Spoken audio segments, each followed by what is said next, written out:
wao kupita Red Sea. Wao pia walijaribu kupita Red Sea, wakagundua Red Sea haipitiki. Ni ukweli Red Sea haipitiki. Waisraeli waliweza kupita Red Sea kwa sababu gani? Moja tu, na ni gani? Mungu alikuwa mbele yao. Whatever a Christian does, a non-Christian cannot do. Just to sit down and be patient and wait on God. A non-Christian cannot do that. Na nikisema cannot, ninasema hana huo uwezo. Haiwezekani yeye kufanya, hata akijaribu hatafanikiwa.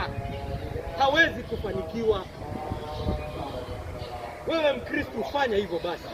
Kaa chini na ngoje uone wokovu wa nani? Wa Mungu. Muamini, mtegemee. Ukiona anachukua muda mrefu mlilie. Lakini hatuachi kumwamini.